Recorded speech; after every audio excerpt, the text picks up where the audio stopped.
Amen. Je vous invite à reprendre place. Ce matin, j'aimerais vous parler des tempêtes de la vie. Et je viens au-devant de vous avec une question.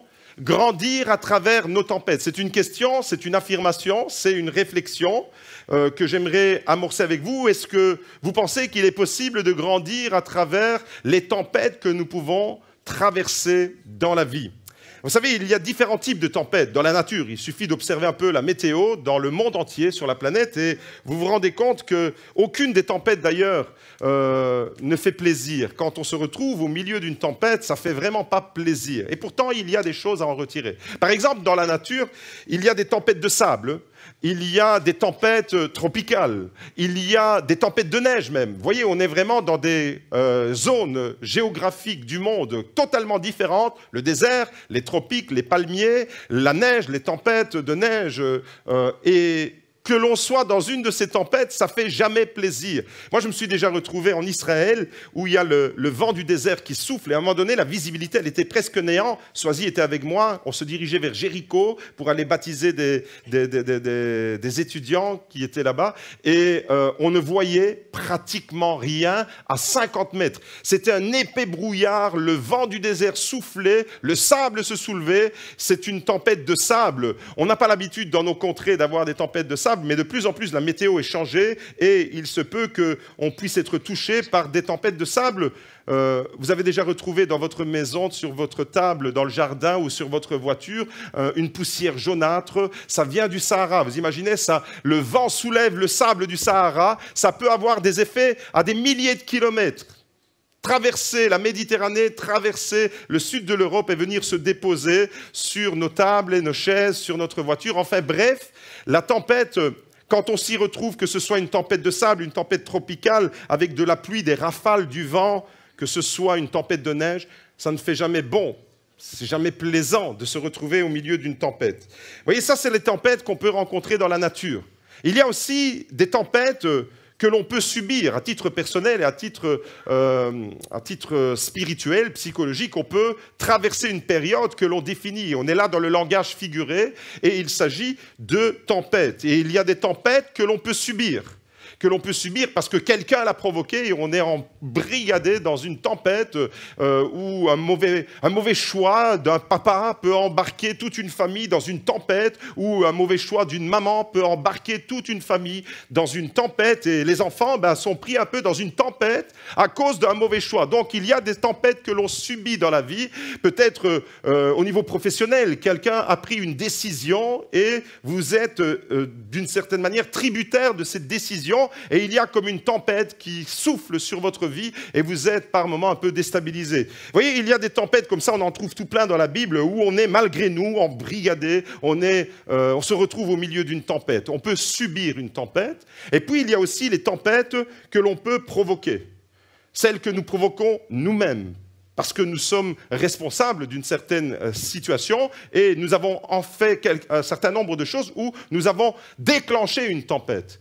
Il y a des vraies tempêtes et il y a aussi des tempêtes que j'appelle les tempêtes dans un verre d'eau. Des fois, on est paniqué parce qu'on a l'impression de traverser une tempête. Et moi, je me suis déjà retrouvé devant des situations où je me dis « Ouh là là, c'est quoi cette affaire? Je suis embarqué dans un truc de dingue. » Et puis, quand vous avez déjà tous à traverser des tempêtes que nous appelons dans notre langage les tempêtes dans un verre d'eau, ça veut dire qu'il faut apprendre à les relativiser, ces tempêtes. Je me suis déjà retrouvé devant des situations où des fois je me dis « Seigneur, c'est la tempête. » Et puis, je me raisonne. Et je me dis « Mais il y a bien pire que ça. Il y a bien pire. » Vous savez, des fois, on est dans des situations et puis vous pensez, et quand vous revenez d'Afrique, comme c'est mon cas, vous dites « Seigneur, il y a des situations là où on est en train de peut-être créer une tempête, mais les vraies tempêtes de la vie, elles sont complètement différentes. Les vraies tempêtes de la vie, c'est les gens qui se retrouvent dans un hôpital avec une maladie. Les vraies tempêtes de la vie, c'est les gens qui n'ont rien à donner à manger à leur enfant. Les vraies tempêtes de la vie, ce sont celles que j'ai rencontrées en Afrique quand j'avais des enfants qui venaient me quémander de la nourriture jour après jour, avec les vêtements tout déchirés, sans hygiène, avec les mains toutes sales, avec pas de chaussures, et venaient me tendre la main pour me dire « Papa pasteur, est-ce que tu peux me donner à manger ?» J'estime que ça, ce sont vraiment les vraies tempêtes de la vie, voyez-vous. Et quand on est dans notre petit confort et que pour un oui ou pour un rien, on crée une tempête, eh bien je crois que la sagesse de Dieu veut qu'on puisse apprendre à relativiser un certain nombre de tempêtes qui ne sont que des petites rafales de vent. C'est vrai que par moments, on peut être déstabilisé par un peu de vent, mais il faut apprendre à les relativiser. Il n'y a pas de commune mesure entre un tsunami qui fait des dégâts et un peu de vent qui vient de renverser ta table et ton parasol, et tu es en colère parce que tu avais fait un barbecue et ton cocktail s'est renversé. Tu ne peux pas comparer ça avec un tsunami où il y a eu des milliers de morts en Asie en 2004. Pourtant, c'est le vent qui a provoqué les deux choses. C'est un séisme, c'est quelque chose qui est venu bousculer les éléments et qui a provoqué l'un et l'autre. Vous voyez, il faut apprendre à relativiser quand on se retrouve devant des situations. Alors, pour entrer dans la réflexion ce matin, vous avez compris qu'il sera question de tempête avec un défi, parce que je crois qu'on peut grandir de nos tempêtes. Pour entrer dans la réflexion, je vous pose quelques questions. Et pendant que vous entendez ce message, je vous prie vraiment de vous mettre en prière et en esprit pour que vous puissiez saisir la pensée de Dieu et réfléchir à ces questions que je vais poser là comme ça en vrac. Et puis, tout au long du message, on va essayer d'y répondre avec la parole de Dieu. Ce n'est pas la pensée du pasteur Carozzo ce matin que vous devez entendre, c'est la parole de Dieu. Et on va entrer tout spécifiquement dans un livre que j'aime énormément, le livre des Proverbes, qui est rempli de conseils de sagesse. Alors, ce matin, première question que je vous pose, c'est comment traverser les tempêtes en étant victorieux? Est-ce que c'est possible de traverser une tempête en étant victorieux? C'est-à-dire, je la traverse et je ne me laisse pas détruire, je ne me laisse pas abattre par une tempête. Est-il possible de sortir d'un temps de tempête en étant plus fort qu'avant d'y être entré? Ou est-ce que forcément, parce qu'on a traversé une tempête, on y a laissé des plumes et on est affaibli après la tempête? Vous voyez? On peut entrer dans une tempête et y laisser des plumes, ou alors on peut sortir de la tempête et être fortifié. Je vous laisse à votre réflexion, que ces questions puissent mûrir en vous et que tout au long de ce message, vous puissiez aller trouver des réponses à travers la parole de Dieu. Est-ce que la tempête que tu traverses peut-être en ce moment, elle peut t'enseigner quelque chose? Tu traverses une tempête avec ta famille, tu traverses une tempête dans ton couple, tu traverses une tempête avec tes enfants, tu traverses une tempête au niveau professionnel, tu traverses une tempête dans l'église, au niveau relationnel. Est-ce que Dieu peut te parler à travers tout ça? Est-ce que Dieu peut t'instruire de quelque chose? Est-ce qu'il y a un enseignement à tirer de nos tempêtes? Est-ce que la tempête peut nous former? Est-ce que la tempête peut nous façonner? Est-ce que la tempête peut nous faire grandir? Ça, ce sont les questions que je vous soumets, et ne les oubliez pas parce que vous allez, tout au long de ce message, recevoir des informations qui viennent de la parole de Dieu et vous apporter des éléments de réponse pour que vous puissiez répondre, non pas avec votre pensée à vous, mais avec la parole de Dieu. Dernièrement, j'ai entendu quelqu'un qui me disait « Pasteur, les tempêtes nous font grandir dans la vie. » Je crois que cette affirmation est juste. Et je dis Amen, les tempêtes peuvent nous faire grandir. Mais cette affirmation, les tempêtes nous font grandir, n'est pas complète. Elle est juste, mais elle n'est pas complète. Elle n'est pas complète, pourquoi? Parce que les tempêtes nous font grandir. C'est vrai et c'est pas vrai. Les tempêtes nous font grandir, elles peuvent nous faire grandir. Mais vous pouvez traverser une tempête sans tirer aucune leçon de la tempête. Et à ce moment-là, vous n'êtes pas sorti grandi de la tempête. Vous y avez laissé des plumes. Et peut-être que la tempête, elle peut être fatale pour toi. Voyez-vous, les tempêtes peuvent nous faire grandir, mais les tempêtes ne nous font pas grandir automatiquement. Ce n'est pas un mécanique, parce que tu traverses une tempête que forcément, tu vas la traverser et que tu vas grandir.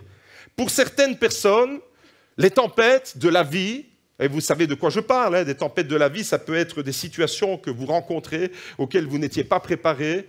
Il y a une mauvaise nouvelle qui s'abat sur vous, ça c'est une tempête, et ça je parle des vraies tempêtes. Et puis il y a aussi les tempêtes qu'on peut provoquer nous-mêmes par des mauvais choix.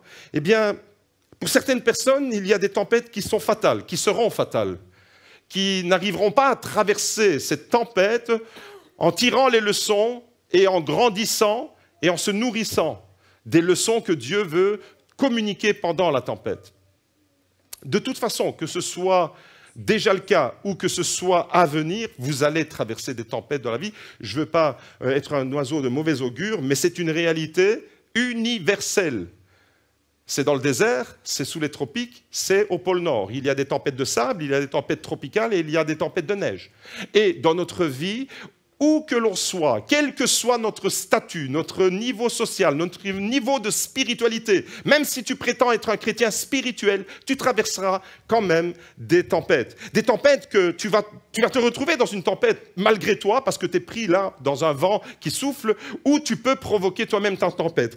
Voyez-vous, il y a des personnes, pour certaines personnes, les tempêtes, malheureusement, elles sont fatales, et pour d'autres, elles sont un tremplin pour aller plus loin, pour, oui, sortir plus fort. Après la tempête, tu peux sortir plus fort. Alors ce matin, j'aimerais qu'on puisse découvrir ensemble, avec la parole de Dieu, quelques principes indispensables pour grandir malgré la tempête.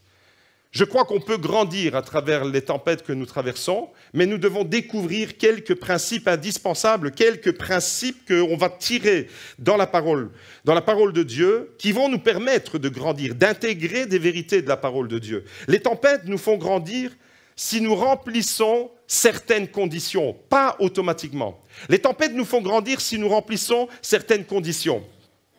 Alors, la toute première condition, avant de tirer les principes, je plante le décor. Si tu veux grandir dans une tempête, tu dois absolument t'assurer que Jésus est avec toi dans la tempête.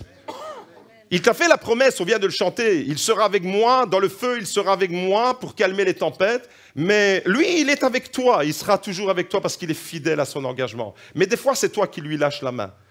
Et tu dois t'assurer d'être vraiment près de Jésus pendant la tempête. Il était avec les disciples quand le lac de Galilée s'est soulevé, il y avait des flots, des vagues, une tempête. Jésus était dans la barque. Des fois, on peut avoir l'impression que Jésus s'est endormi dans la barque, comme les disciples. Seigneur, tu dors et voilà, on est menacé. Et des fois, Jésus, il marche sur la tempête. Il y a différents récits dans la Bible, dans l'Évangile, qui nous montrent que des fois, la tempête, Jésus ne la traite pas de la même manière. On peut des fois avoir l'impression que Dieu ne fait rien, et des fois, immédiatement, on voit Jésus qui prend autorité sur la tempête et le vent se calme, les flots diminuent et puis le calme est rétabli. Voyez-vous, la première réalité, c'est que tu dois t'assurer, quelle que soit la nature de ta tempête, d'être avec Jésus et de lui tenir la main. C'est ça qui est le plus rassurant, c'est que nous soyons avec Jésus. Alors ce matin, je pars du principe que tous ici, tous ceux qui entendent ce message ont Jésus dans leur barque. Si c'est le cas, est-ce que tu peux lever la main? Est-ce que tu peux acclamer Jésus, le roi des rois? Jésus est dans ta barque. Mais des fois, Jésus, il est dans notre barque, mais nous en faisons à notre tête. Et nous ne suivons pas les principes de sa parole et les conseils qu'il nous donne dans sa parole. Et ce matin, eh bien, on va essayer de découvrir quelques principes de la parole de Dieu, 4 conditions indispensables qui nous permettront de grandir dans un contexte de tempête. Est-ce que vous êtes prêts? Vous êtes prêts pour aller plus loin? On y va? Alors, let's go. Premièrement, j'ai envie de vous dire ce matin, les tempêtes nous font grandir si nous sommes intelligents. L'intelligence selon la parole de Dieu, et on va surtout plonger dans le livre des Proverbes, comme je l'ai dit. L'intelligence selon la parole de Dieu, c'est quoi? L'intelligence selon le livre des Proverbes, ça va en relation étroite avec la sagesse. Quand on parle de quelqu'un d'intelligent dans la Bible, ce n'est pas quelqu'un qui a l'université, un master, un doctorat et qui a la tête remplie de plein d'informations. C'est synonyme de sagesse et de connaissance intime avec Dieu.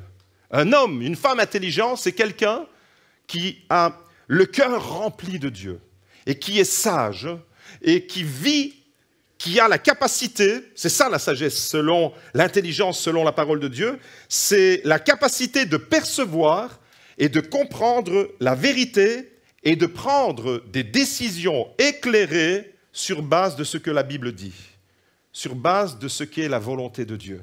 Voyez-vous, c'est cette capacité-là d'intégrer, de prendre du recul par rapport à une situation qui est impétueuse peut-être. Il y a du vent, il y a beaucoup d'agitation, il y a de la tempête, tu es bousculé, etc. Le cœur de l'homme sage, de l'homme intelligent selon la parole de Dieu, il a la capacité de faire juste un pas en arrière et de dire « je vais analyser la situation et je vais en tirer, je vais percevoir, comprendre la vérité de ce qui se passe pendant cette tempête. Peut-être qu'il y a un élément qui provoque la tempête et il y a du vent qui détruit tout dans la maison. Et puis tu te dis, qu'est-ce qui se passe? Et puis tu te dis, mince, j'ai oublié la fenêtre ouverte. Alors tu réalises que la fenêtre est restée ouverte, tu vas la fermer, et à la maison, tout redevient normal. Vous voyez? Et c'est ça l'intelligence selon Dieu, c'est la capacité de comprendre et de percevoir la vérité et de prendre des décisions qui sont éclairées par les conseils que Dieu nous donne à travers sa parole. Ça, c'est le cœur intelligent. Malheureusement, il existe aussi une catégorie de personnes qui n'apprendra jamais rien de la vie, ou qui ne veut rien apprendre de la vie. Il s'agit des insensés. Le livre des Proverbes parle souvent des insensés, et la Bible en général, et en particulier le livre des Proverbes, parle souvent des gens bêtes. Ça, c'est notre langage, des gens bêtes, que la Bible appelle les insensés. Il est rempli, ce livre des Proverbes est rempli. On trouve le mot insensé, et sans compter tous les dérivés. Celui qui est fou, celui qui n'est pas sage, etc. Ce sont des synonymes. Mais rien que le mot insensé, on le retrouve plus de 96 fois dans le livre des Proverbes. Rien que dans le livre des Proverbes. Le livre des Proverbes est rempli de versets qui nous parlent de la nature d'un insensé. On va découvrir juste quelques versets pour nous laisser imprégner. Et je disais tout à l'heure, je ne veux pas ce matin que vous ayez le sentiment que c'est le pasteur Carozzo qui vous parle et c'est ses idées qui passent. Ce n'est jamais le cas quand je prêche parce que c'est toujours la parole de Dieu que je mets en avant. Mais on va découvrir la parole de Dieu pour aller tirer vraiment les principes. Et ce matin, j'ai envie de te dire, oui, la tempête, elle peut te faire grandir à condition que tu sois intelligent. Intelligent selon le cœur de Dieu. Proverbes chapitre 1, verset 7. On ouvre le livre des Proverbes, directement on nous parle de quoi? La crainte de l'Éternel, c'est le respect qu'on a vis-à-vis de Dieu et le commencement de la connaissance, connaissance, intelligence. Les insensés méprisent la sagesse et l'instruction. Proverbes chapitre 12, verset 15. La voix de l'insensé est droite à ses yeux. Ça veut dire qu'il croit qu'il a raison. Elle est droite à ses yeux. Quand on est un insensé, on croit qu'on a toujours raison. La voix de l'insensé est droite à ses yeux, mais celui qui écoute les conseils est sage. Vous voyez le contraste? Dans le livre des Proverbes, c'est vraiment frappant. Il y a toujours un contraste entre l'insensé et l'intelligent. L'intelligent, c'est-à-dire celui qui a le cœur rempli de sagesse. L'insensé au verset 16 laisse voir à l'instant son irritation, et des fois, je me suis déjà comporté moi-même comme un insensé. Quand il y a une situation où tu n'arrives pas à te maîtriser directement, que tu exploses un peu plus, tu laisses voir. Là, j'ai envie de vous dire, malheureusement, c'est vrai qu'il y a deux catégories de personnes. Mais ces deux catégories de personnes, elles peuvent se retrouver dans la même personne. Par moment, tu peux agir comme un insensé, et par moment, tu peux agir comme un homme sage. Voyez-vous, moi, je me suis déjà retrouvé personnellement, et j'ai l'humilité de le dire devant vous ce matin, avoir des réactions des fois qui me mettent hors de moi parce que je ne suis pas prêt à... Et puis... Si ça vous a choqué, par moment, je vous demande pardon parce que ce n'est pas la nature de ce que je veux. Je veux tendre vers ce que le conseil de Dieu me dit, d'être un homme sage et marcher dans ma vie avec les conseils de Dieu. Mais j'invite l'Église à se remettre en question à ce niveau-là, parce que tous, autant que nous sommes, nous pouvons être par moments des insensés et par moments des hommes sages remplis d'intelligence selon la connaissance de Dieu. La voix de l'insensé est droite à ses yeux, c'est-à-dire celui qui reste un insensé, obstinément insensé, parce que malheureusement ça existe. Tu peux être un insensé toute ta vie et continuer à vivre toute ta vie comme un insensé. Tu vas croire que tu as toujours raison, elle est droite à ses yeux, la voix de l'insensé. Mais celui qui écoute les conseils est sage. Ça veut dire, tu écoutes un conseil, tu dis, ouais, il y avait une sagesse dans ce qu'il me dit là. Le frère, la sœur, il y a une sagesse. Seigneur, pardon. Et le Seigneur, avec le pardon, qu'est-ce qu'il fait? Il rétablit les situations. Le pardon rétablit les situations. Verset 16. L'insensé laisse voir à l'instant son irritation, mais celui qui cache un outrage est prudent. Waouh, ce verset-là, celui qui cache un outrage. Vous savez, tu peux être un rapporteur d'outrage, tu peux être quelqu'un qui agit avec l'amour de Dieu, de dire « Seigneur, je te prie pour cette situation-là et je ne vais pas faire de bruit. Je ne vais pas remplir les couloirs de cette situation-là et salir les oreilles de mes frères et de mes sœurs parce qu'ils n'ont pas besoin d'entendre ces choses-là. » Celui qui cache un outrage est prudent, c'est-à-dire il est sage, il agit comme un homme intelligent. Proverbe chapitre 18, verset 2. Je vous ai dit, on ne va pas lire les 96 passages, je vous rassure ce matin, où le mot insensé apparaît dans le livre des Proverbes, sinon je ne prends pas l'avion cet après-midi. Proverbe chapitre 18, verset 2. Ce n'est pas à l'intelligence que l'insensé prend plaisir, c'est à la manifestation de ses pensées. Vous voyez, l'insensé, il ne prend pas plaisir à l'intelligence. Vous avez compris que l'intelligence, c'est le cœur qui connaît Dieu, qui veut agir avec les conseils de Dieu. L'insensé, il ne prend pas plaisir à ça. L'insensé, il prend plaisir à ce que ses pensées vont générer. Vous voyez le contraste qu'il y a entre l'insensé et l'homme intelligent? Proverbe 18, versets 6 et 7. Les lèvres de l'insensé se mêlent aux disputes. Les lèvres de l'insensé se mêlent aux disputes et sa bouche appelle les coups.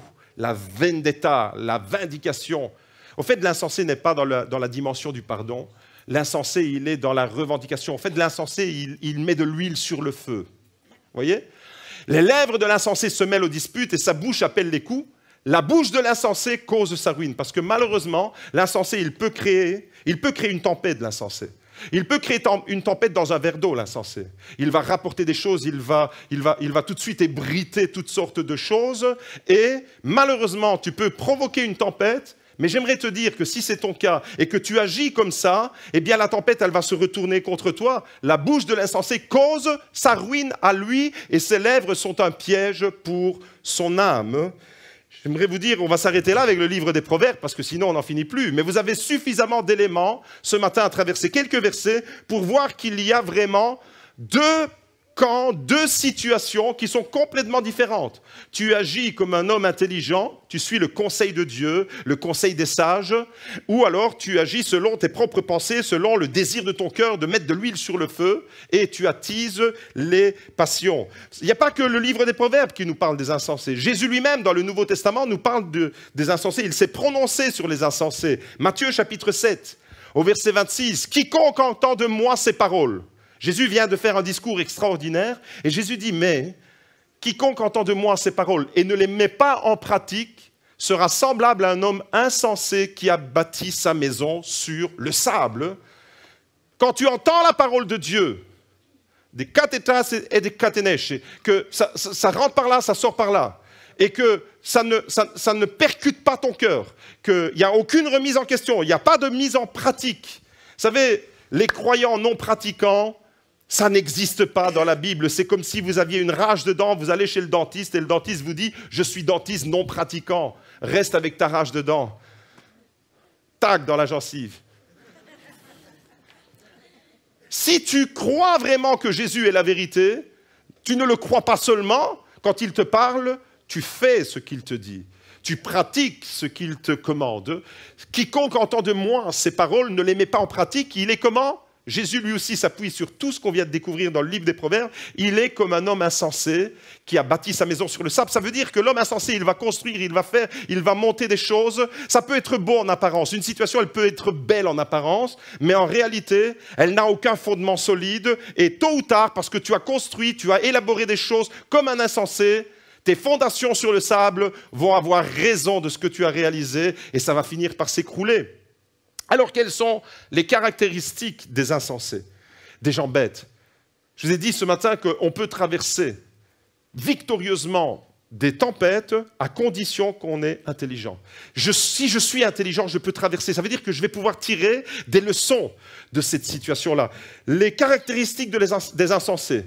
Les insensés n'apprennent rien de la vie. C'est-à-dire qu'ils sont confrontés toujours aux mêmes situations qui se répètent et ne tirent jamais aucune leçon de ces situations. Il n'y a pas d'apprentissage parce qu'il fonctionne avec ses pensées à lui. L'insensé répète souvent les mêmes erreurs. Tu peux te tromper une fois, mais pas 15. 2 fois, mais pas 15. Allez, 3 fois, mais pas 15. Ben si, malheureusement, il y a des gens qui se trompent 15, 16, 17, 18 fois, 20 fois, 30 fois, 100 fois. sans aucune remise en question. Si c'est ton cas et que tu répètes toujours les mêmes erreurs, il y a des gens qui agissent en insensé dans leurs relations amoureuses. Elles se jettent dans les bras du premier qui passe ou de la première qui passe parce qu'il y a un problème affectif. Et parce que tu as peur de vieillir sans être en couple, tu te jettes dans les bras du premier qui passe ou de la première qui passe. Et puis tu te rends compte que ton besoin affectif est un piège et ça se finit par un échec. Qu'est-ce que tu fais? Tu ne tires pas de leçon. Le prochain premier qui passe, tu reproduis le même scénario. Et c'est comme ça que dans la vie, certaines personnes se retrouvent à 40, 45 ans, peut-être même plus, où tu as eu plusieurs expériences amoureuses dans ta vie, tu n'as rien construit de solide, tu as construit sur du sable et tu as répété toujours les mêmes erreurs, tu n'as pas tiré des leçons de tes erreurs. Là, tu as agi comme un insensé dans ta vie affective. On peut agir comme un insensé dans la vie professionnelle. Tu te lances dans quelque chose et puis ça échoue, et puis tu te lances dans autre chose, ça échoue encore et tu ne persévères pas, etc. Tu agis comme un insensé dans ce domaine-là. Tu peux agir comme un insensé au niveau spirituel également, parce que tu n'arrives pas à intégrer les leçons que Dieu te donne de tes difficultés. Et alors, tu reproduiras toujours les mêmes schémas. Voyez-vous, l'insensé, caractéristique numéro 1, c'est qu'il n'apprend rien de la vie, il croit tout savoir, il croit que c'est lui qui doit apprendre à la vie. Il répète souvent les mêmes erreurs, il ne se remet pratiquement jamais en question. Par moments, il peut se remettre en question, mais souvent, il ne se remet jamais en question. Il n'intègre pas les principes de la parole de Dieu pour gouverner sa vie. Ça, ce sont les quelques caractéristiques qu'on peut résumer du profil de l'insensé selon le livre des Proverbes et selon ce que Jésus dit. En tous les cas, la réflexion de l'insensé, son attitude, son comportement sont complètement à l'opposé de l'attitude, de la réflexion et du comportement de l'homme ou de la femme intelligent. Malheureusement, on peut être à la fois insensé et à la fois intelligent. Et ce matin, je vous invite vraiment à dire, Seigneur, je veux tendre vers ça. Je veux être un homme, une femme, si tu es une femme. Dieu a créé l'homme pour qu'il soit homme et la femme pour qu'elle soit femme. Si tu es un homme, tu dis, Seigneur, je vais être un homme selon le cœur de Dieu, qui vit avec les principes, qui intègre les vérités de ta parole. Si tu es une femme, tu dis, Seigneur, ce matin, je vais être une femme qui marche dans la vie, qui intègre les vérités de ta parole, les principes de ta parole, qui vont me rendre sage et qui vont me permettre d'apprendre. Je peux apprendre dans toutes les situations. Je peux apprendre quand je suis dans un moment de réjouissance, mais je peux apprendre dans un moment de difficulté. Je peux apprendre parce que Dieu me parle dans toutes les situations de ma vie. Dieu parle tantôt d'une manière, tantôt d'une autre, dit le livre des Proverbes. Le livre des Job, pardon. Il te dit même qu'il te parle pendant que tu es dans ton lit de souffrance. Pendant que tu dors, il te parle. Quand tu viens à l'église, il te parle. Tu rencontres un frère, il te parle. Tu rencontres une sœur, il te parle. Sois attentif au message que Dieu t'envoie. L'homme sage, il est réceptif. Est-ce que ce matin, tes récepteurs spirituels sont ouverts, sont allumés? Est-ce que tu es en mode on ou en mode off? Les gens intelligents commettent aussi des erreurs. Il ne s'agit pas que les gens intelligents sont des hommes ou des femmes parfaits qui ne commettent pas d'erreur.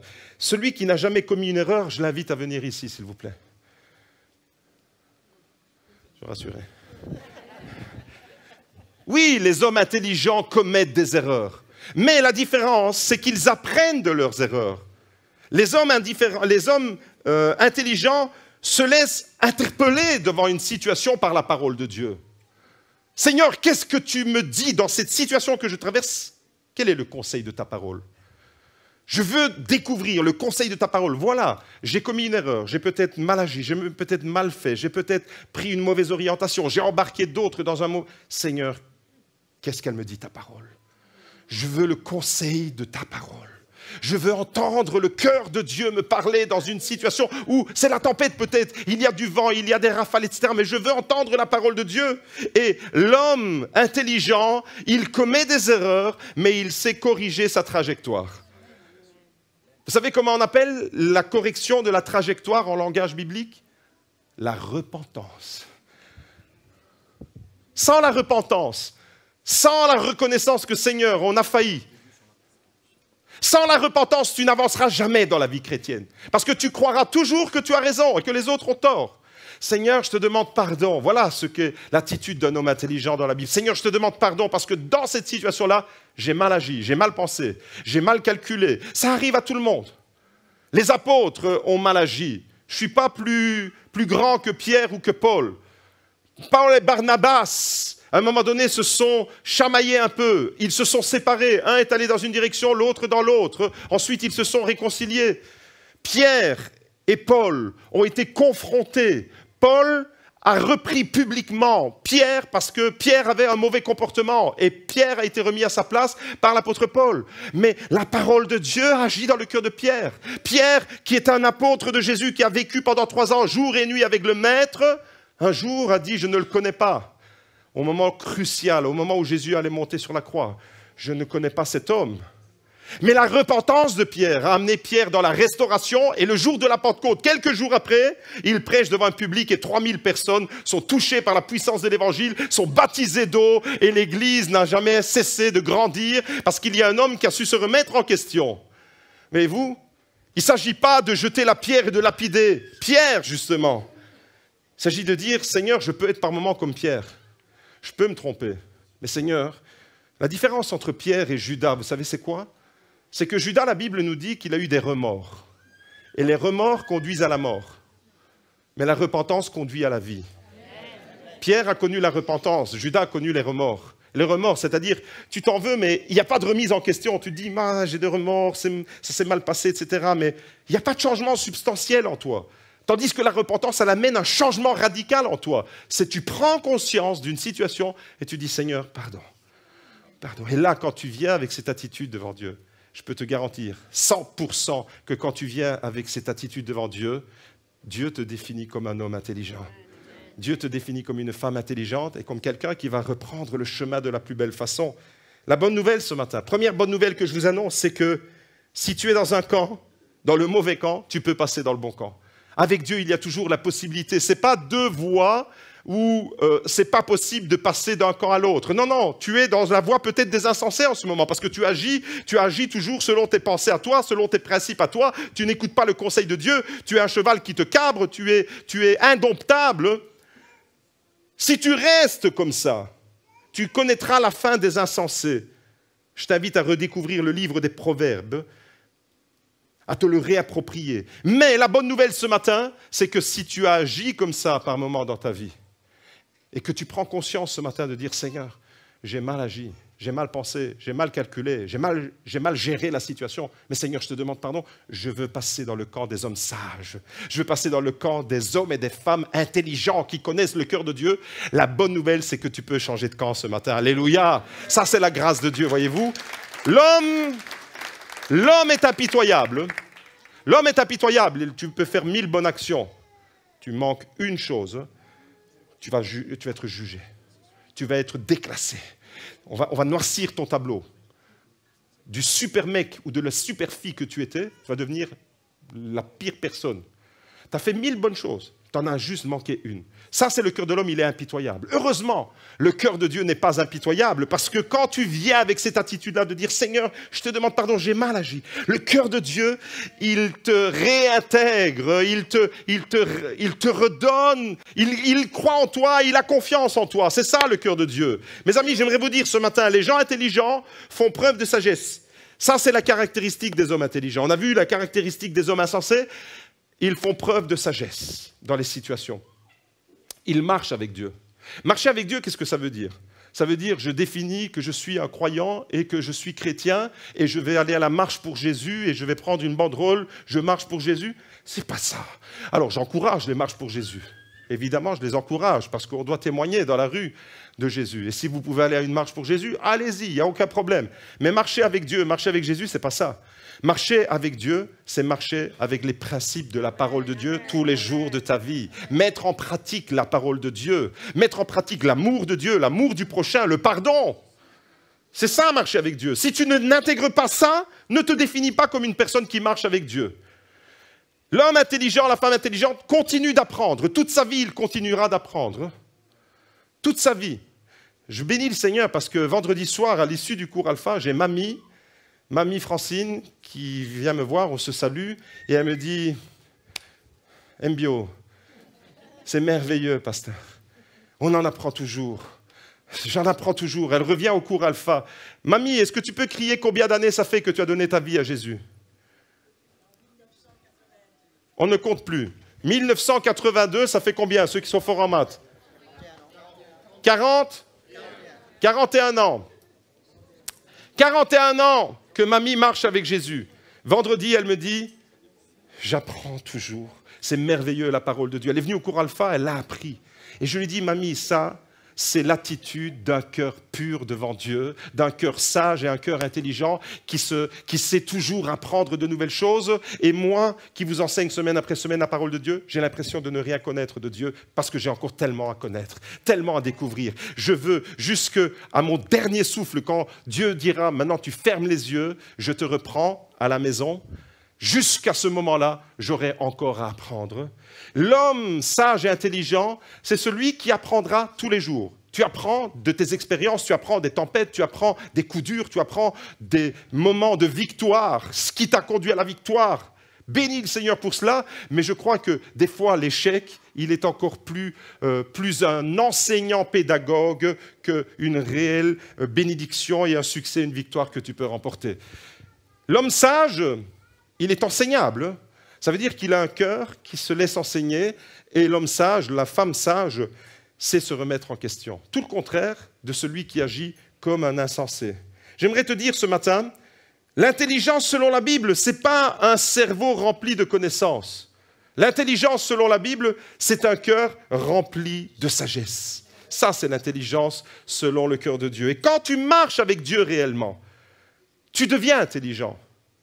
Même si tu n'as pas été à l'université, tu deviens intelligent quand tu marches avec Dieu. Pourquoi? Parce que sa parole, ses principes, ses conseils, ce qui doit vraiment gouverner ta vie, tu les intègres à ta vie. Et quand tu fais ça, si tu te laisses façonner par le Saint-Esprit et par la parole de Dieu, tu deviens un homme intelligent. Proverbe 24, verset 3 nous dit, c'est par la sagesse. Vous comprenez que la sagesse, c'est l'intelligence, c'est la connaissance intime de Dieu, c'est vivre selon les principes de Dieu. C'est par la sagesse qu'une maison se construit et par l'intelligence qu'elle s'affermit. Quand tu marches avec Dieu, tu es quelqu'un qui construit, tu es quelqu'un qui bâtit, tu n'es pas quelqu'un qui renverse. Deuxième bonne nouvelle ce matin. La bonne nouvelle, numéro 1, c'est que tu peux changer de camp. Si tu es dans le camp des insensés, tu peux passer dans le camp des hommes et des femmes intelligents. Deuxième bonne nouvelle, notre intelligence peut être transformée. Ce n'est pas quelque chose comme un réservoir que tu remplis une fois. Non, la Bible nous dit, en Romains chapitre 12, verset 2, « Soyez transformés par le renouvellement de l'intelligence ». Soyez transformés, ça veut dire qu'il y a toujours une remise en question, un renouvellement, une action continue de l'Esprit de Dieu, de la parole de Dieu, où ton esprit, ton intelligence va être travaillée et transformée. Transformée pour ressembler toujours plus à Jésus. Vous savez, ce verset de Romains 12, verset 2, au verset juste avant, il est écrit « Ne vous conformez pas au monde présent ». Ça veut dire « N'agissez pas comme les gens du monde agissent, n'agissez pas comme dans la société on agit ». La société, on veut se marcher les uns sur les autres. Dans la société, c'est la loi du plus fort, c'est la loi de la jungle, c'est tire-toi de là que je m'y mette. Dans la société, dans le monde, c'est le premier qui arrive, c'est le premier qui est servi. Dans l'Église, ça ne doit pas être comme ça. Dans l'Église, Jésus a renversé toute la logique. Il va lâcher une bombe quand il dit « les premiers seront les derniers et les derniers seront les premiers ». Il inverse, il embrouille les cartes pour te dire ça ne fonctionne pas. Mon royaume ne fonctionne pas avec les lois de ce monde. Mon royaume fonctionne avec des hommes et des femmes qui savent se remettre en question, qui savent mettre les autres en avant et pas les pointer du doigt. Dans le monde, on pointe du doigt. Mais dans l'Église, on ne pointe pas du doigt. Dans l'Église, on lève les mains vers Dieu et on dit « Seigneur, transforme-moi, moi, ne transforme pas mon frère, transforme-moi, moi personnellement, transforme mon intelligence parce que je veux être un homme selon ton cœur et je veux marcher avec toi. » Et ce verset nous dit, juste avant, ne vous conformez pas au monde présent, mais soyez transformés par le renouvellement, c'est-à-dire c'est une action continuelle. Il va te renouveler, il va te renouveler, il va te renouveler dans ton intelligence, afin que, voilà l'objectif, afin que vous puissiez connaître la volonté de Dieu, ce qui est bon, agréable et parfait. Quand tu es renouvelé dans ton intelligence, Tu vas découvrir ce qui est bon, ce qui est agréable et ce qui est parfait. Alors, pour devenir intelligent selon Dieu, est-ce qu'il y a des hommes et des femmes ce matin qui ont envie de dire avec moi, Seigneur, je veux devenir intelligent selon les critères de ta parole? Je veux devenir un homme intelligent, je veux devenir une femme intelligente. Pour devenir cet homme ou cette femme intelligent, notre façon de penser, notre façon de comprendre le monde, de comprendre les problèmes, de comprendre les tempêtes, notre façon de comprendre les défis, de relever les défis, d'affronter les difficultés, notre façon de prendre des décisions dans la vie doit être influencée absolument par les vérités de la parole de Dieu. Ma pensée doit être influencée par la parole de Dieu. Mes défis, je veux les vivre avec les conseils que Dieu me donne. Mes tempêtes, je veux les traverser avec le conseil et l'instruction que Dieu me donne.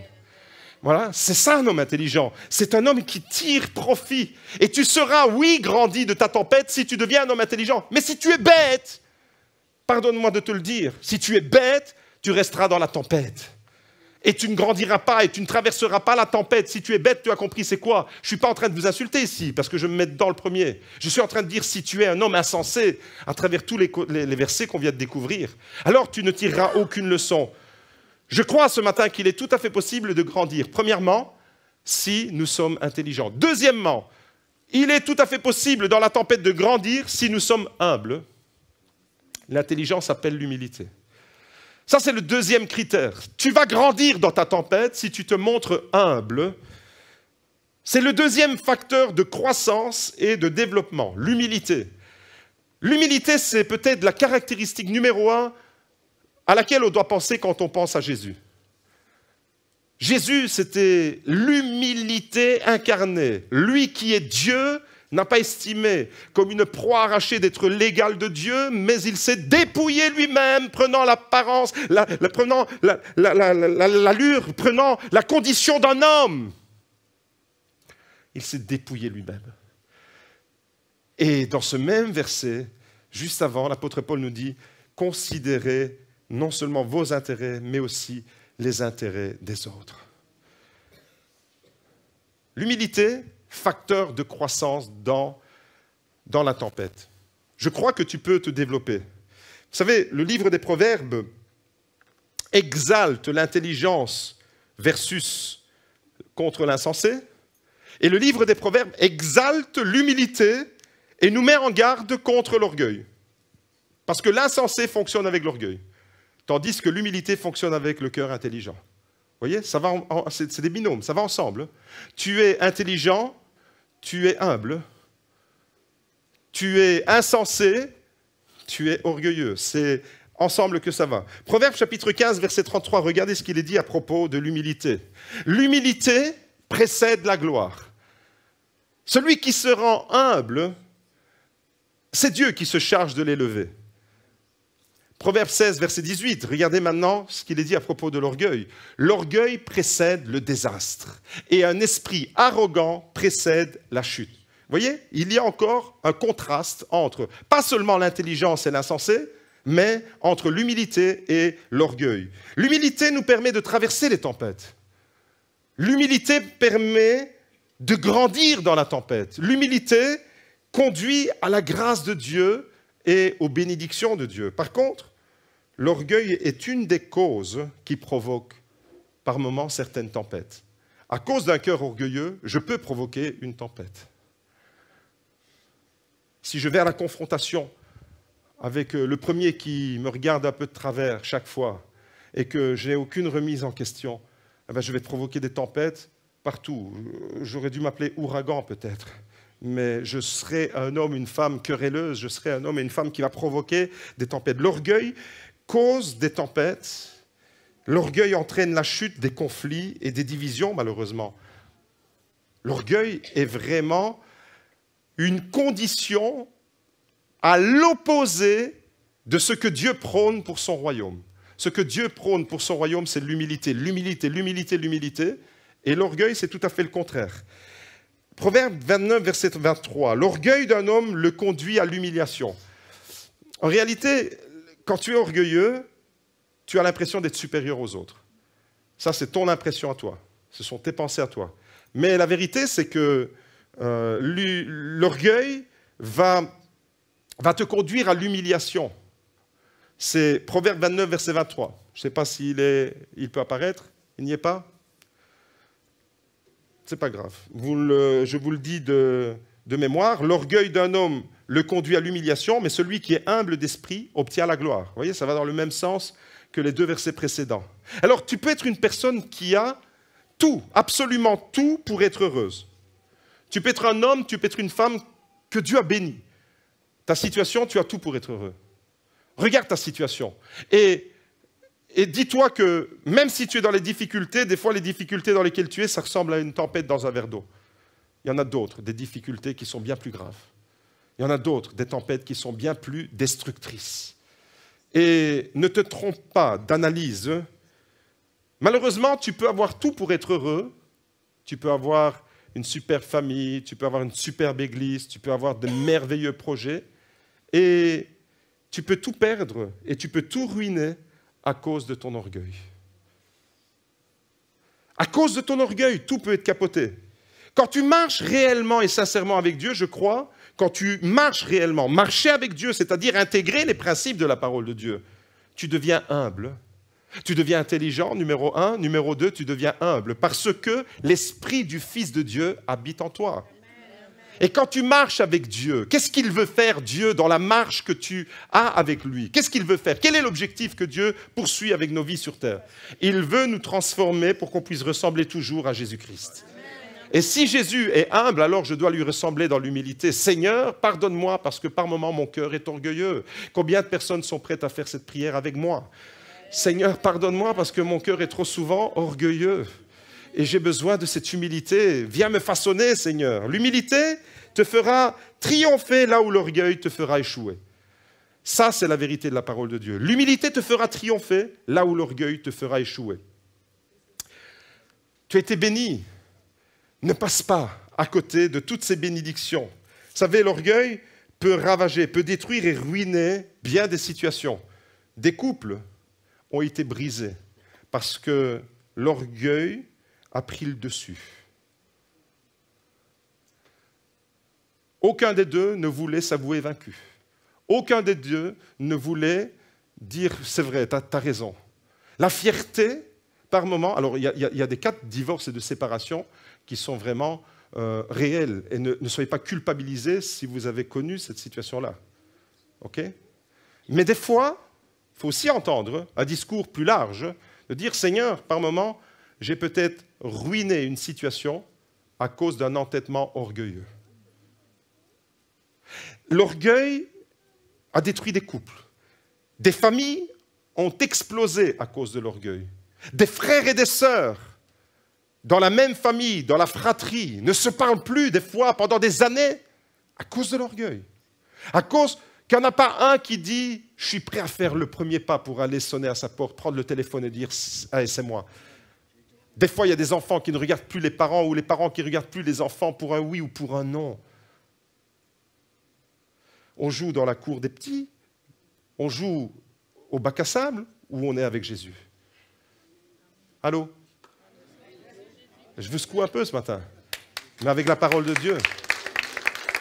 Ou on fait semblant de marcher avec Jésus, et alors on peut aller tous demain à la marche pour Jésus avec des banderoles, super Jesus, yes, ouais, Jesus. Mais dans mon cœur, je fais tout le contraire. Et là, je ne marche pas avec Jésus. Okay? Ne soyons pas des fanfarons de Jésus. Jésus n'a pas besoin de supporters, Jésus a besoin de disciples. Et la caractéristique des disciples, c'est l'humilité. Ou vous applaudissez comme il faut le Seigneur Jésus, ou alors vous n'applaudissez pas. Mais toute la gloire, elle est pour lui. Des couples ont été brisés à cause de l'orgueil, des familles ont été explosées, des églises ont été divisées, des églises qui avaient des projets. Ça a été le cas dans certaines églises de la région et dans le monde entier. Depuis que le monde existe, depuis que l'Église existe, ça a toujours existé. Des églises qui avaient un flambeau, des églises qui avaient un chandelier, des églises qui avaient... Et à cause de l'orgueil de certains hommes, de certaines femmes, de certaines rivalités intrinsèques, internes à l'Église, eh bien, l'Église a fini par capoter et on a mis la clé sous le paillasson. Il y a des églises qui ont disparu du paysage à cause de l'orgueil. Vous voyez, l'orgueil, ce n'est pas un petit problème, c'est vraiment le problème.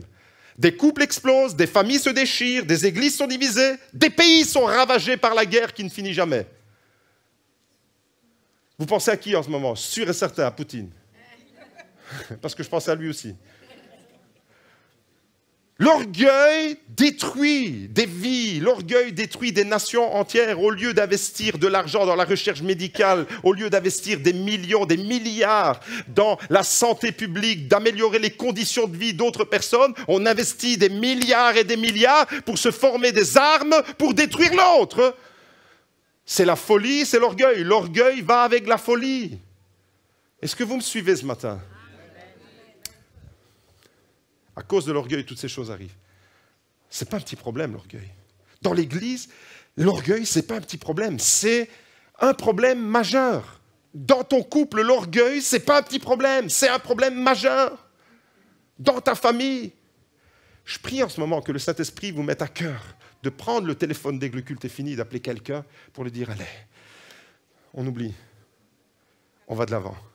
C'est pas plus beau ça? C'est pas plus beau ça?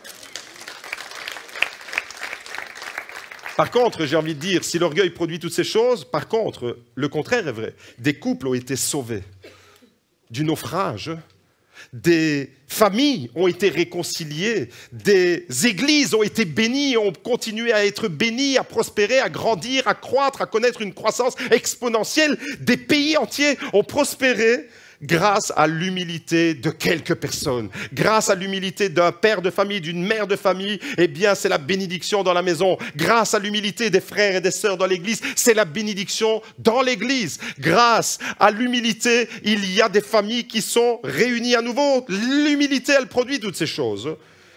Premièrement, tu peux grandir dans la tempête si tu es intelligent. Deuxièmement, tu peux grandir dans la tempête si tu es humble. Troisièmement, tu peux grandir dans la tempête. Nous pouvons grandir dans la tempête si nous sommes confiants. C'est-à-dire confiants en Dieu. Confiants, malgré la difficulté. Seigneur, je suis dans une tempête, je ne comprends pas. Mais je continue à mettre ma confiance en toi. Seigneur, je suis bousculé. J'arrive pas. La situation, elle m'échappe. Je suis bousculé là. Il y a trop dans ma tête. Je ne comprends plus rien. Mais Seigneur, je choisis de te faire confiance dans ma situation. Confiance. La confiance te permettra de traverser la tempête de la meilleure façon. Confiance en Dieu, confiance dans les promesses de Dieu, confiance dans la parole de Dieu. Mon frère, ma soeur, mon ami, j'aimerais te dire ce matin, si tu traverses une tempête dans la vie et que tu veux grandir, les tempêtes de la vie te permettront de grandir à condition que tu sois un homme, une femme qui met sa confiance totale dans les promesses de Dieu. Il t'a dit qu'il ne t'abandonnera pas. Il l'a dit, oui ou non? Il t'a dit qu'il sera avec toi dans tous les chemins de ta vie. Partout où tu iras, je serai avec toi. Toute langue qui sera forgée contre toi, je l'anéantirai. Je serai ton bouclier, je serai avec toi dans le feu et dans la vallée, dans les eaux. Ils ne te submergeront pas, les vagues ne te submergeront pas et la flamme ne te brûlera pas. Je serai avec toi. Wow. C'est bon ça. Mais quand je suis dans le feu, je suis quand même dans le feu. Et quand j'ai l'impression de me noyer, je suis quand même dans la flotte. Vous voyez? Mais la promesse de Dieu, Seigneur, tu m'as dit que. Des fois, la clé pour faire basculer une situation, c'est simplement cette phrase. Seigneur, tu m'as dit que. Tu m'as dit que je ne dois pas craindre, alors je ne crains pas. Tu m'as dit que tu vas me délivrer, alors je le crois. Tu m'as dit que tu vas agir, alors je le crois. Tu m'as dit que tu vas me guérir, alors je le crois. Je proclame pour Sabrina une totale guérison. Je le crois. Tempête. Oh mes amis, il ne faut pas se la ramener devant quelqu'un qui traverse une vraie tempête avec une tempête dans un verre d'eau. Il ne faut pas se la ramener. Tu es en train de parler à quelqu'un qui vient de passer par le feu de la chimiothérapie, par une opération, etc. Et tu vas lui parler de ta petite tempête dans ton verre d'eau, mais à qui tu fais rire? On est mature ou on est des enfants? Mes amis, j'aimerais vous dire la vérité. Quand tu traverses une tempête, il y a beaucoup de paramètres qui peuvent être chamboulés, c'est vrai. Parce que la tempête, elle a ceci, c'est de brouiller un peu les cartes.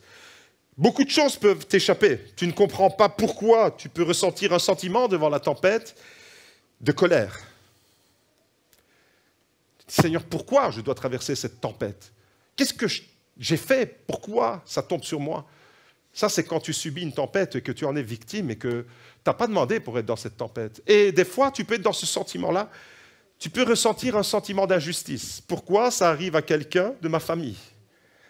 Et pourquoi ça n'arriverait pas à quelqu'un de ta famille et ça arriverait à quelqu'un d'une autre famille? La logique, hein? Pourquoi ça arrive dans ma famille? Mais oui, mais si tout le monde fait ce raisonnement-là, c'est pourquoi ça arrive toujours dans ma famille? Non, non. Des fois, c'est vrai. À cause de la tempête, ton paysage peut être déformé. Vous savez, quand il y a une tempête de neige, de sable, ou une tempête tropicale avec les palmiers qui sont balayés, les ouragans, la visibilité elle est tout de suite réduite. Vous avez remarqué? Il n'y a aucune tempête où on voit super bien. Dans une tempête, on ne voit pas bien. Et spirituellement, c'est la même chose. Et psychologiquement, c'est la même chose. Quand tu traverses une tempête, tu ne vois plus bien. Tu ne vois plus bien où tu en es. Ne te laisse pas prendre dans le vent de la tempête. Ne te laisse pas prendre dans le sable qui se soulève. Dans cette tempête, continue à dire, Seigneur, tu as dit que, alors je le crois. Seigneur, tu as dit que tu seras avec moi, alors je le crois. Tu as dit que tu seras avec moi dans la tempête, alors je le crois. Tu as dit que tu calmes les éléments déchaînés, alors je le crois. Tu as dit que tu es Adonai Rapha, le Dieu qui me guérit, alors je le crois. Je fais confiance. Quand tu traverses la tempête comme ça, avec le paramètre confiance élevé, tu grandis dans ta tempête. Mais quand tu traverses ta tempête découragé, abattu, complètement avec les repères complètement effacés, tu ne sais plus où tourner de la tête, tu ne sais plus où donner, le découragement va gagner. Et puis là, il y a une autre tempête encore plus destructrice qui vient sur toi.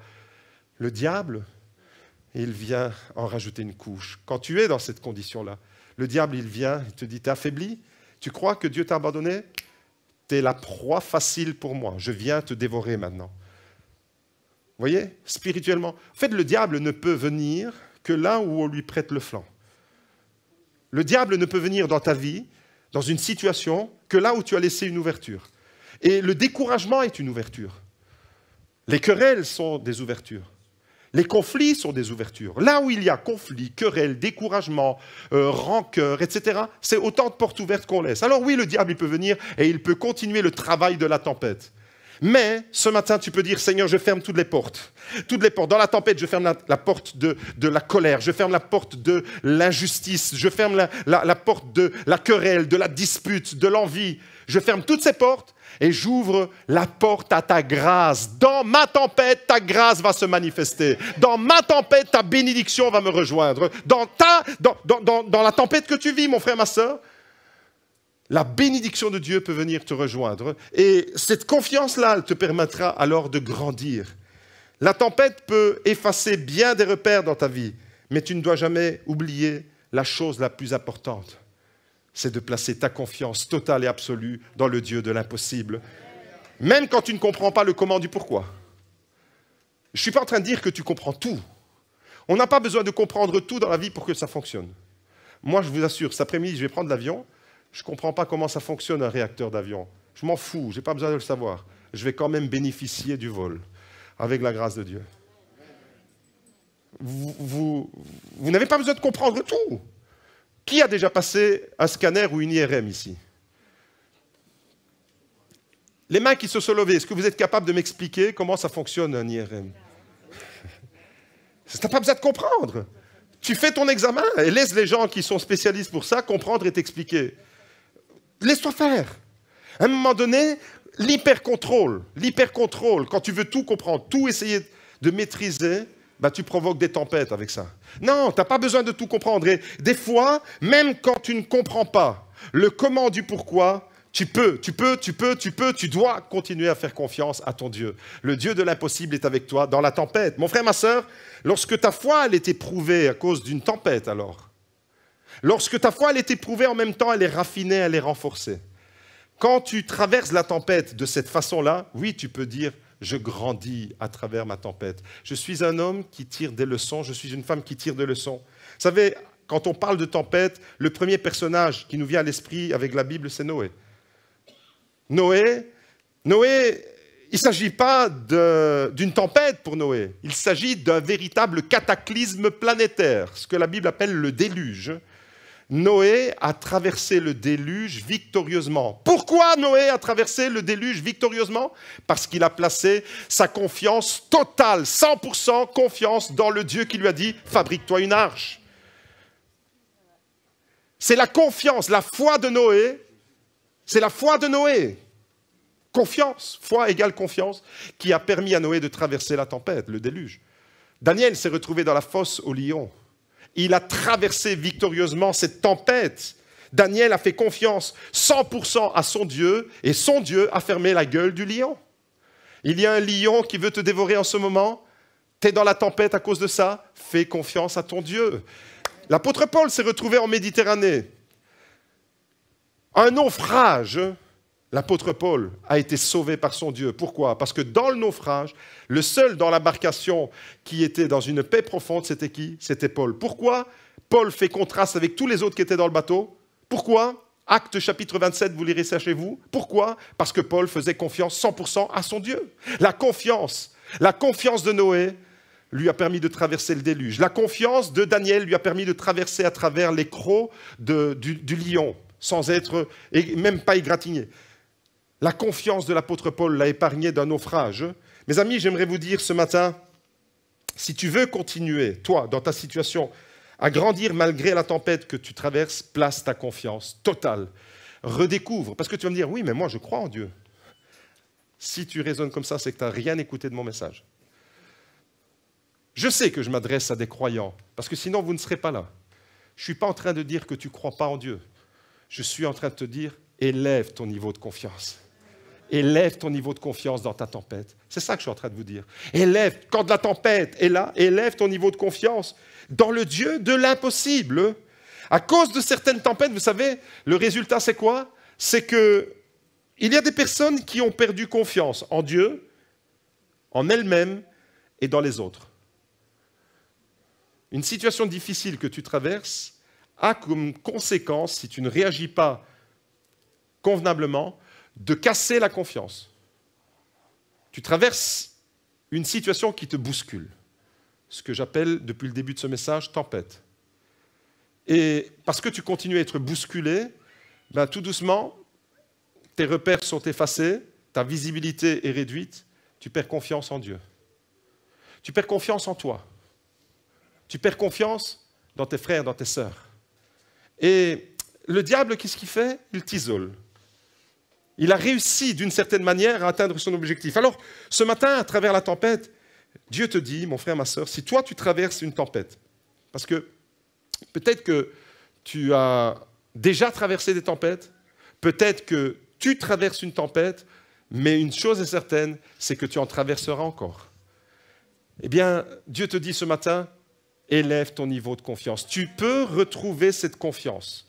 Tu peux retrouver cette confiance en Dieu. Tu peux retrouver cette confiance en toi-même.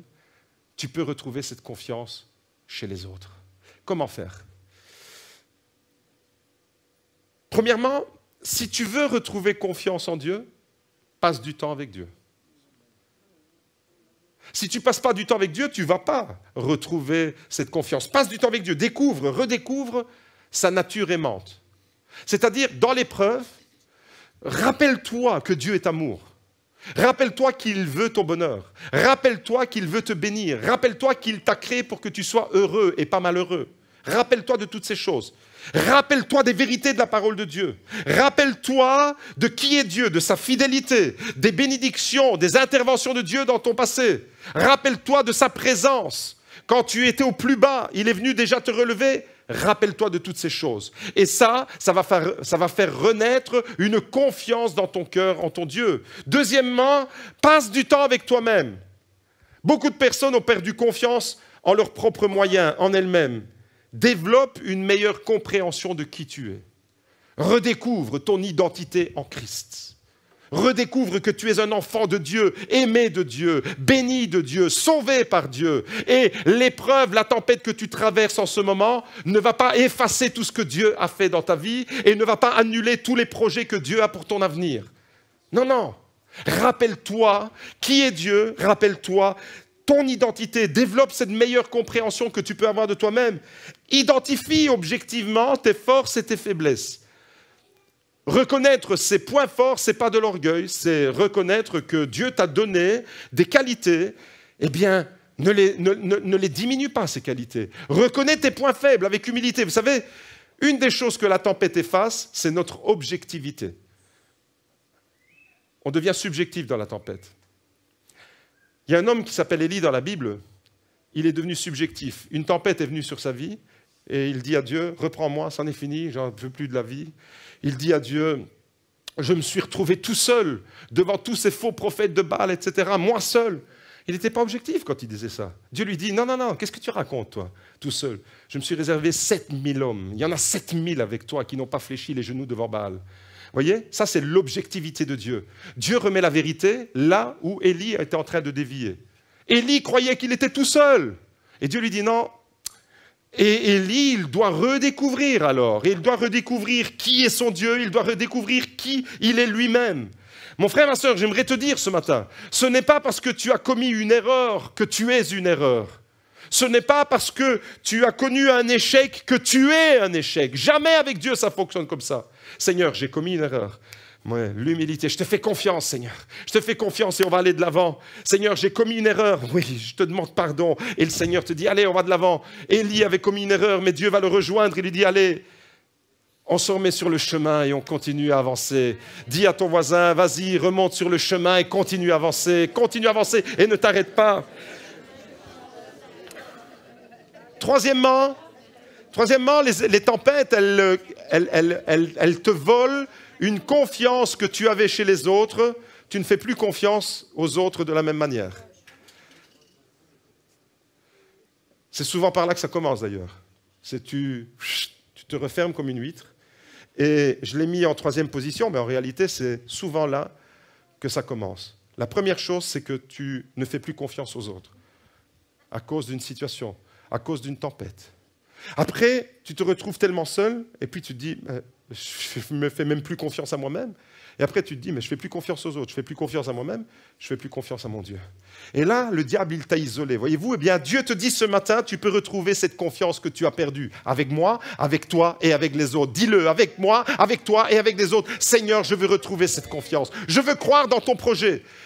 Le projet de Dieu tiendra bon, même si je traverse une épreuve. Dieu a un projet pour ma famille, il tiendra bon. Dieu a un projet pour l'Église, il tiendra bon, même si je traverse une épreuve. Quatrièmement, et je termine avec ça, et l'équipe de louange peut me rejoindre, la tempête me fait grandir si je suis persévérant dans la tempête. C'est le quatrième paramètre. Si je ne persévère pas dans la tempête, je ne vais pas grandir. Tout le monde connaît l'île d'Hawaï. Moi, je vais aller dans le Salento, c'est mieux qu'Hawaï. Tout le monde connaît l'île d'Hawaï pour ses plages paradisiaques et pour l'eau transparente et pour ses palmiers et pour ses gigantesques vagues. Hawaï, c'est le paradis des surfeurs. Mais le 31 octobre 2003, c'est-à-dire il y a 20 ans, Hawaï devient le cauchemar d'une adolescente de 13 ans. Bethany Hamilton, tout allait bien pour elle. Une surfeuse de 13 ans. Elle est née là-bas, ses parents étaient des surfeurs, elle connaît l'endroit. 13 ans, elle est là avec sa planche. Et puis Bethany subit une attaque improvisée d'un requin-tigre de 4 mètres. Cet accident se produit devant les yeux de son père, de son frère et de sa meilleure amie. Bethany Hamilton, il laisse un bras. Regardez sa photo. À gauche, cette adolescente avec la planche dévorée par le requin. Elle y laisse son bras. 20 ans se sont passés. 2003, on est en 2023. 13 ans. Elle a maintenant 33 ans. C'est une femme souriante, accomplie, qui continue à pratiquer sa passion, le surf. Qu'est-ce qui s'est passé dans la vie d'Hamilton? Cette jeune adolescente, devant ce drame où, pour moins que ça, beaucoup de personnes auraient dit « stop ». D'ailleurs, les proches de Bethany, les parents, les amis, lui ont dit « à cause de cet accident, tu ne pourras plus jamais pratiquer le surf ». Parce que, dites-moi un peu, le surf, c'est un sport d'équilibre, non? Oui ou non? quand vous êtes en équilibre, que vous marchez sur une poutre, qu'est-ce que vous faites avec vos bras? Vous avez besoin de vos deux bras pour être en équilibre. Mais quand vous n'avez plus qu'un bras, devant les vagues, il continue à avoir des requins à Hawaï. Mais cette fille, 13 ans, elle perd son bras suite à cette attaque brutale d'un requin de 4 mètres. 1 mois après cet accident, Bethany se retrouve sur une planche de surf, sur les vagues, là, sur l'océan à Hawaï. Elle a continué, elle a continué, elle a continué, elle a persévéré. Ses parents n'en revenaient pas. Aujourd'hui, malgré cette tragédie, Bethany continue sa passion pour le surf avec confiance et détermination. Est-ce que Bethany a traversé une tempête dans la vie?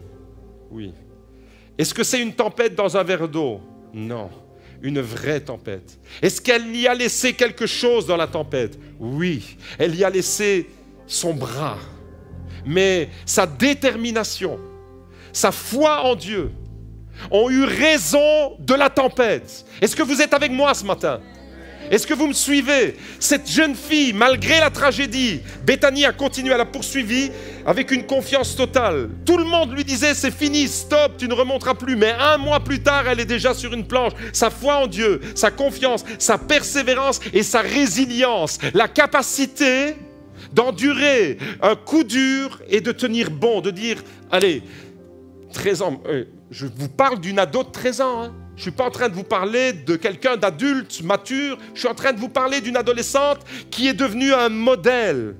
Elle est devenue un modèle. Cette foi, cette confiance, cette détermination, cette résilience lui ont donné la force nécessaire pour surmonter cette épreuve, cette tempête et cet obstacle, et pour devenir une source d'inspiration pour des milliers de personnes, des millions de personnes. Aujourd'hui, Bethany Hamilton est connue mondialement et elle va donner des conférences, elle encourage et elle continue à pratiquer ce sport et elle est numéro 1, médaille d'or. Bethany, qu'est-ce qu'elle a fait? Elle a traversé la tempête avec persévérance. Tu traverses une tempête, tu as peut-être laissé quelque chose dans cette tempête.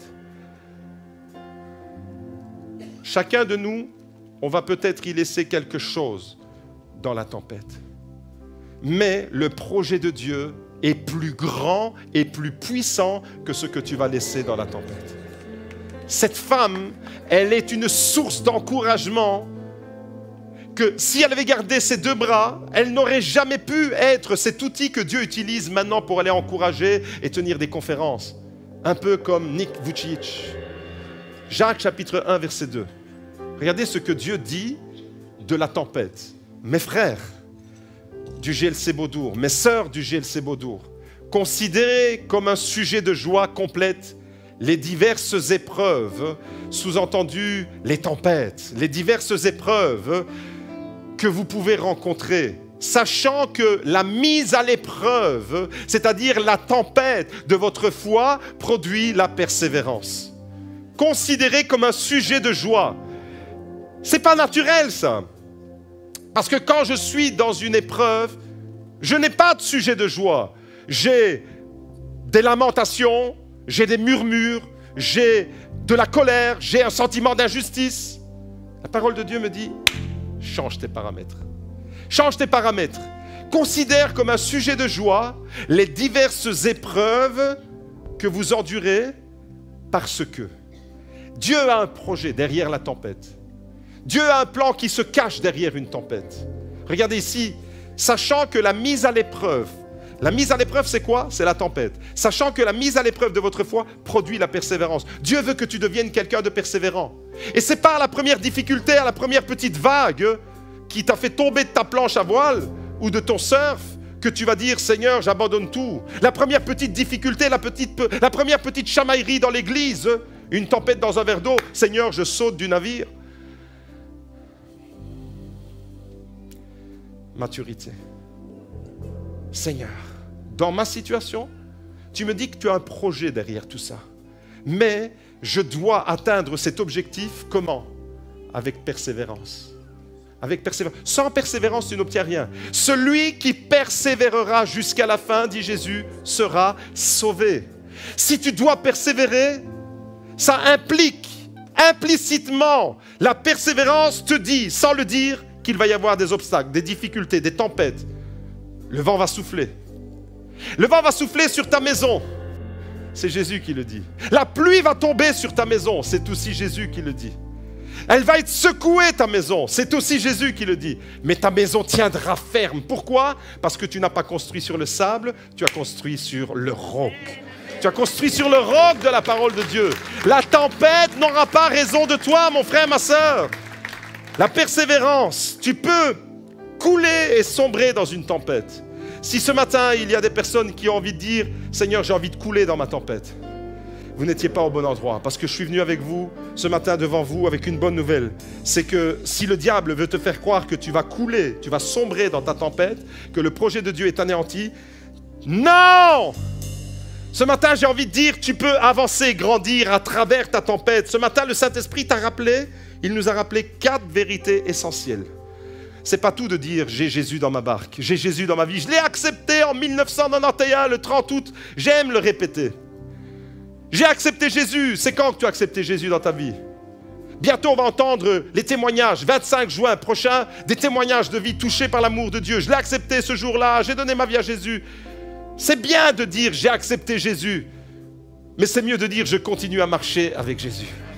Je continue à marcher avec Jésus. Je continue à intégrer les principes de sa parole parce qu'à travers les tempêtes de ma vie, j'aurai besoin d'intelligence, j'aurai besoin de confiance, j'aurai besoin d'humilité, j'aurai besoin de persévérance. Ce matin, si ce message parle à quelqu'un, 4 clés pour grandir à travers les différentes tempêtes. L'intelligence va avec l'humilité. L'humilité va avec la confiance. Et la confiance va avec la persévérance. Tout est lié. N'enlevez surtout pas un de ces 4 éléments. Vous faites tomber tout. Non. Intelligence, humilité, confiance et persévérance. Si ces 4 éléments ne se retrouvent pas dans ta vie, tu n'apprendras rien de la tempête. Mais si ces 4 éléments, tu en fais des paramètres qui gouvernent ta vie, te dire Seigneur, à partir d'aujourd'hui, je veux devenir un homme sage et intelligent, une femme sage et intelligente, comme le livre des Proverbes m'encourage à le devenir. Je vais être un homme qui marche avec humilité, qui sait se remettre en question. Je veux être un homme qui marche dans la confiance, même si c'est dur pendant la tempête. Même si c'est dur de se retrouver au milieu d'une spirale où le vent souffle de tous les côtés, je continue à te faire confiance.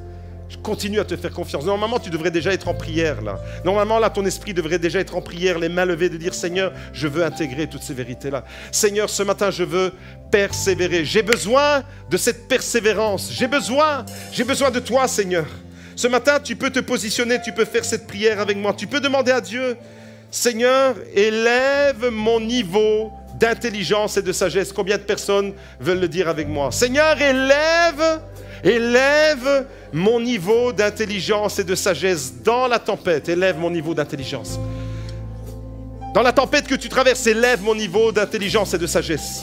Seigneur, deuxièmement, donne-moi de la profondeur dans l'humilité. Donne-moi de la profondeur. Donne-moi d'être un chrétien qui va vraiment dans la profondeur avec toi. Non pas un chrétien superficiel, mais un chrétien radicalement plongé profondément dans les vérités de la parole de Dieu. Seigneur, cette humilité qui était la tienne, je veux qu'elle soit mienne. Seigneur, donne-moi, enracine-moi, Seigneur. Enracine-moi toujours plus profondément dans la confiance. Je choisis de te faire confiance malgré la tempête que je traverse. Lève les mains si c'est ton cas ce matin. Je choisis de te faire confiance malgré la tempête. Seigneur, donne-moi d'être persévérant jusqu'au bout et de ne jamais baisser les bras. Accorde-moi cette persévérance dans l'adversité. Seigneur, j'en ai besoin. Alors oui, Seigneur, je veux le déclarer sur ma vie ce matin.